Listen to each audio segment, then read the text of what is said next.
Et coucou, c'est Sandeline, comment ça va? Je vous retrouve pour la review du Tarot of Dragons de Sean Mackenzie. Je vous avais dit que je vous ferai une review sur ce jeu. En plus, j'ai pas vu peu de reviews en français sur ce jeu. Il n'y a pas beaucoup de reviews sur ce jeu, donc je me dis, allez, vas-y. D'habitude, je vous fais des reviews assez rapides parce que j'aime pas quand on prend 3 heures à tout décortiquer. Mais là, je vais peut-être pas aller si vite que ça parce que vraiment, il est trop beau ce jeu.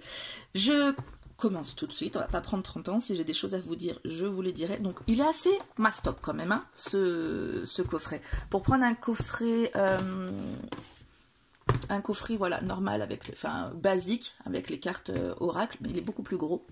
Il est bien épais, il y a plein de choses dans ce truc. Donc, bon, je ne peux pas tout vous lire, hein. Take a divine flight. Through tarot with dragons at your sides. Prenez un vol divin à travers le tarot avec les dragons à vos côtés. Les illustrations sont par Firat Solhan. Firat Solhan, bon bref, voilà. C'est trop beau. Ça, c'est la carte de l'empereur, vous allez voir. Donc, on a le petit ruban pour pas tout abîmer. C'est même les trous. Au fond, vous avez un œil de dragon. Bon, là, c'est du carton basique. Hein. Le coffret, bon, en cloche comme ça, j'aime trop. Enfin, non, en cloche, c'est comme ça. Bon, je sais pas, mais en tout cas, j'aime trop. Voilà, on va le mettre là. Après, je suis pas une pro des reviews, donc s'il y a des choses que j'oublie de dire ou quoi que ce soit, vous me demandez, hein, tout simplement. Le livret, il est juste magnifique. Il est, alors, du papier glacé, couleur, comme on aime. Un par carte, une page par carte. Donc ça peut paraître beaucoup, mais au moins c'est vachement aéré, c'est super. Enfin moi je trouve que c'est super. Bon c'est en anglais après, hein, mais voilà, peut-être la version française va arriver. Donc on nous parle, on a une introduction sur pourquoi le tarot des dragons. Donc elle explique qu'elle a lu le tarot pendant longtemps, l'effet des dragons, etc. Une histoire du tarot. On a ensuite,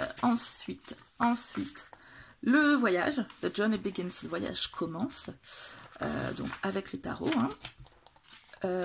Les arcanes majeures, donc voilà, on rentre dans le vif du sujet. Ensuite, on a les mineurs, en toute logique. Et ensuite, c'est juste après ça, on vous dit comment travailler avec les dragons. Remue le tarot, les spreads, les tirages, pardon. Donc, le truc un peu habituel. Hein. Il nous explique qu'il y a 5 dragons dans l'Asie. Du coup, on a des tirages un peu plus spécifiques. Ah, la queue du dragon. Donc voilà, vous saurez qu'il y a un truc spécial sur la queue du dragon. Et Journey Without End, ça veut dire un jour sans fin. Un voyage sans fin, un jour sans fin presque, du coup. Donc, moi, j'ai envie de dire un jour sans fin parce que ça renvoie au film avec un dragon aussi.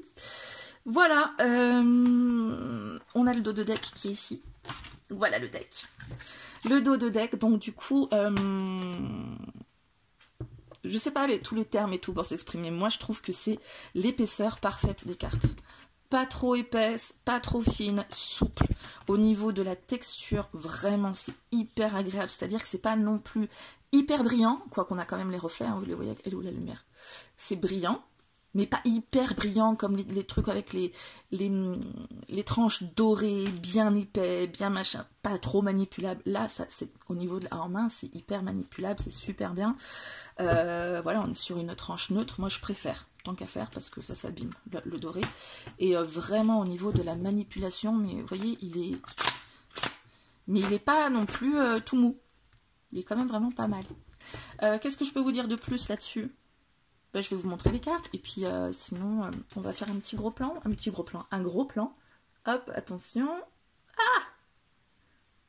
Je ferai une petite coupure pour pas vous... Hop.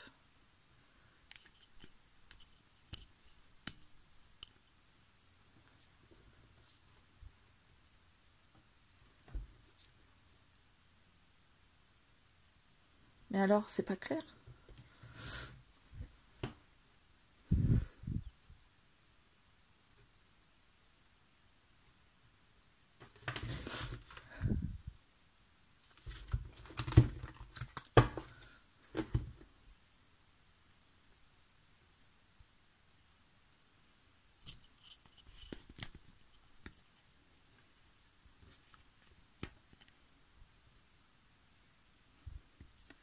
Ouais, je vais plutôt faire comme ça, je ferai l'ouvre-plan.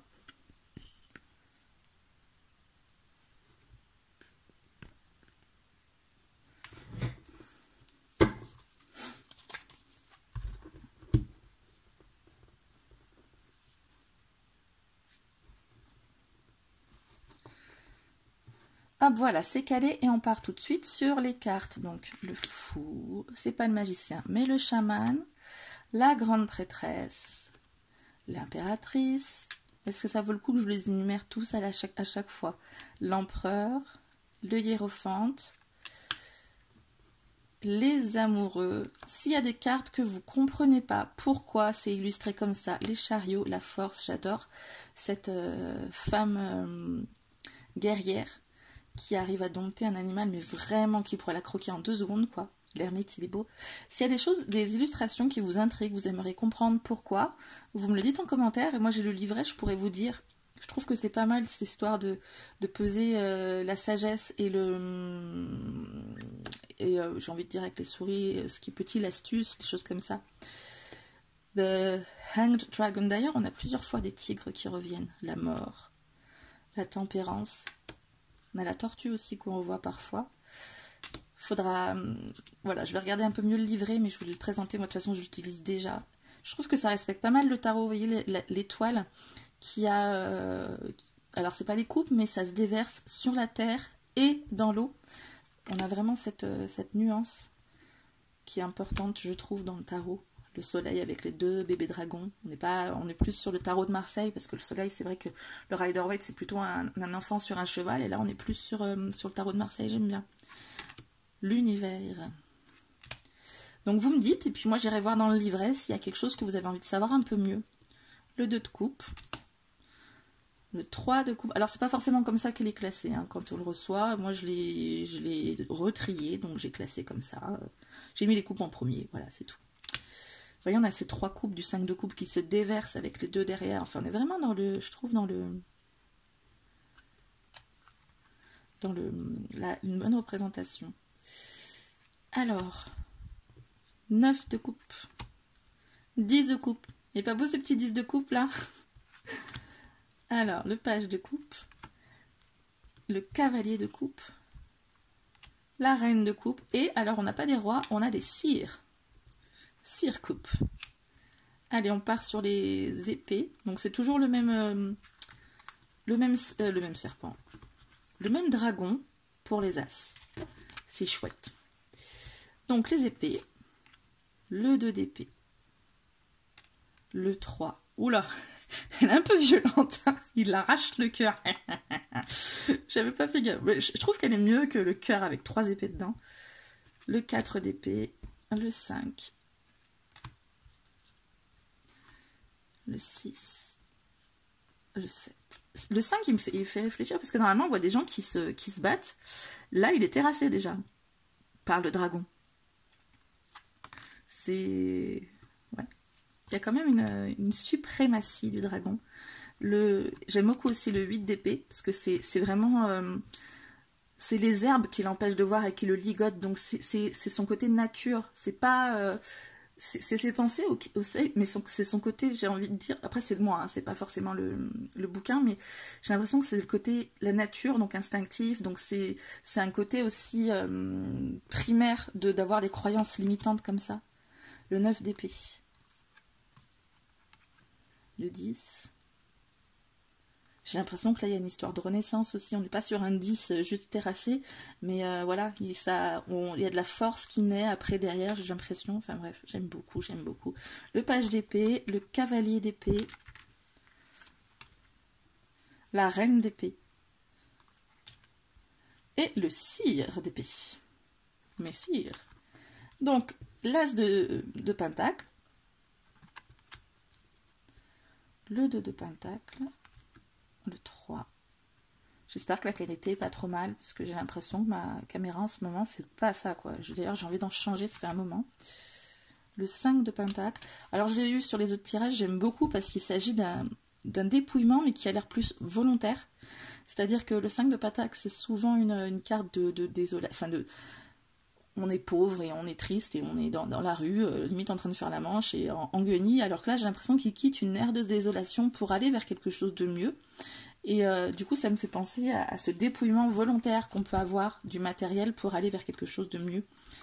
6 de pentacle, le 7. Enfin j'aime beaucoup la philosophie de ce jeu, le 8, le 9, le 10. Voilà le page, le cavalier qui rayonne, la reine de pentacle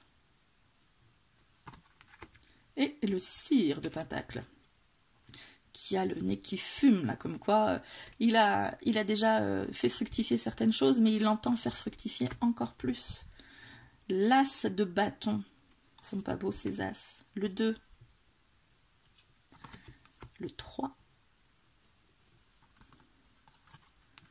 le 4, le 5. Je trouve qu'il est vraiment pas mal ce 5. Le 6 de bâton. Et là, le triomphe, c'est d'avoir déglingué le petit bonhomme en armure qui pensait qu'il pouvait tout maîtriser. Hein. L'homme ne maîtrise pas tout. Le dragon est là. Le 7 de bâton. Et lui, il défend non seulement sa position, mais il défend ses petits. Je trouve ça trop chouette. Le 8 de bâton. Le 9. Et le 10. Pareil, ce 10, je le trouve vraiment extraordinaire dans le sens où le bâton, donc le feu, c'est vraiment l'élément du dragon. Et le fait d'avoir sur son dos quelque chose de lourd qui correspond à son élément, il devrait être super à l'aise avec cet élément-là. Et ben non, c'est lourd, c'est dur, mais il continue. Hein, on voit ses ailes qui s'enfoncent, il souffle, enfin il continue, quoi. On voit vraiment ce côté de continuer malgré la fatigue avec le 10 de bâton, parce qu'on arrive au bout et que ça va être vraiment mieux. Le page de bâton, le cavalier de bâton. C'est quoi ça? Ah non, c'est un petit lézard. La reine de bâton. Elle a ce côté aussi mystique d'une reine de bâton, avec la panthère noire, là, qui est vraiment le côté majestueux. Et le sire de bâton. Voilà. Je trouve ce jeu merveilleux. Vous allez me dire ce que vous en pensez. Donc je pense qu'on est bien, on a fait le tour. Là, 12 minutes, c'est pas trop long. Je ferai un petit tirage peut-être pour... non, j'ai déjà fait un tirage. En général, je fais un tirage, mais j'ai fait pas mal de tirages déjà avec, donc vous verrez ça. Et puis ben voilà. Je vous souhaite... si vous souhaitez l'acquérir, franchement, c'est un super investissement. En plus, il est... Ah oui, vous avez pas vu le prix? C'est qu'il est pas si cher que ça en plus. Il est où? Ah 31,99 $, ce qui fait 31 €. Donc voilà, je suis un peu trop près maintenant. Bon allez, je m'attarde pour rien. Je vous fais plein de poutous. Je vous dis à très bientôt pour la prochaine vidéo. Ciao!